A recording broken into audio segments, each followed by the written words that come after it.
Hey guys, welcome back to Low Carb with Jennifer. Today we are talking about 5 ways to use the amazing and delicious pork rind for keto recipes.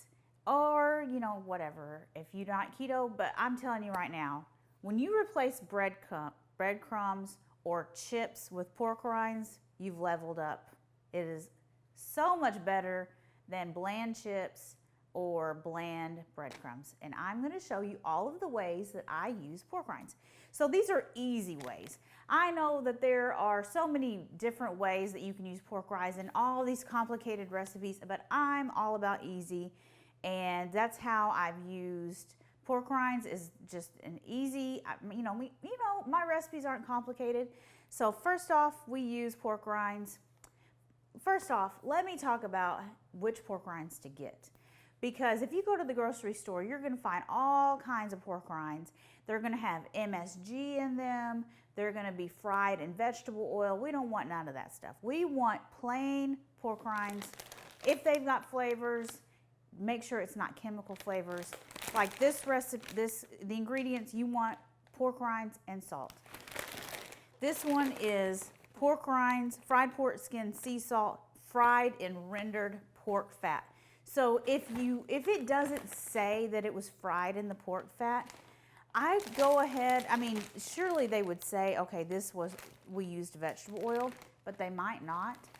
So I would Google it. But so I've Googled some, let's see, these are Rudolph's brand. I haven't Googled that brand, but some other brands that I've looked at, I actually went on the internet and I was like, hey, how do they cook their pork rinds?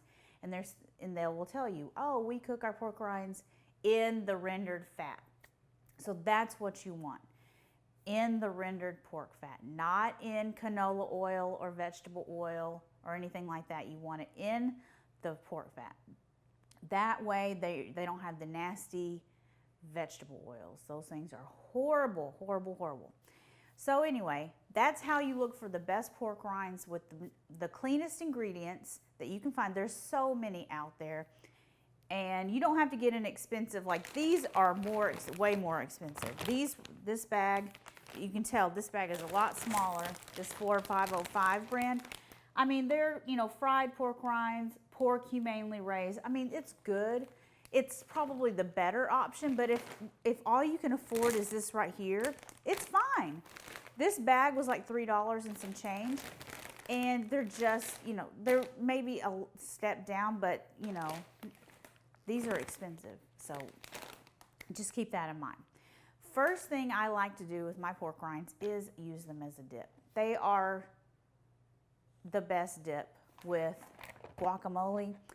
I love these holy guacamole packs. Let's see the ingredients: just avocados, vinegar, water, jalapeno peppers, salt, onion, and garlic. That's it. No nasty preservatives or anything like that. So I love these. These are 120 calories each. Little individual size containers of guacamole with some pork rinds makes a great addition to a really good lunch.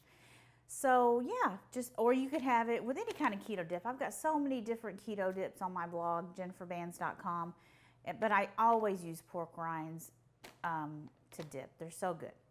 Next up, I would say my favorite way to use pork rinds is as a breading. So here I've got some boneless, skinless chicken thighs from Butcher Box, and I like to just coat these in egg and then coat them in the pork rinds, crushed pork rinds. Did I tell you about crushed pork rinds? I didn't tell you about crushed pork rinds. So you can take one of these bags and crush your own pork rinds in a food processor, which would be the most economical and cheapest option. Or you can buy these already crushed pork rinds. You can find these on Amazon. Sometimes I can find them at Walmart for cheaper. But I'm telling you, this is not cheap. And it's much cheaper. It's not easier to crush your own, of course, but it's much cheaper to crush your own. This container right here was over $10, and it is 12 ounces. This $3.50, probably $4 bag of pork rinds with tax is 8 ounces. So you can see here, it's a lot cheaper just to buy a bag and crush them yourself, but this is really, really convenient. So if you're in a time pinch and you don't want to crush your own pork rinds, you can get something like this. So I like to coat the chicken thighs, boneless, skinless chicken thighs, in egg, and then I coat them in the crushed pork rinds, and then I put them in, I either fry them in rendered bacon grease in the skillet, or I put them in the air fryer. I also do that with pork chops. They are so good. At the end of this video, I'm going to link to my air fryer pork chops recipe. So I do that with pork chops. I do that with pork chops, boneless, skinless chicken thighs, and salmon. It is so good on salmon as well. I do the exact same thing. Just coat them in egg, coat them in the pork rinds, and then put them in the air fryer or fry them in a skillet. Another great way to use the crushed pork rinds as like a topping for a casserole, if you want like a crunchy topping on top of like a cauliflower mac and cheese. Ooh, that would be so good. The crushed pork rinds on top. That's number 4. So we've done a dip, just a snack. That's number 2. You can eat those as just, as a snack. With a dip, without a dip, it doesn't matter. Because I just like to pour a serving into a bowl and just have them for a snack sometimes. Because one serving is only 80 calories. Such a great low calorie snack. And then we've got a breading.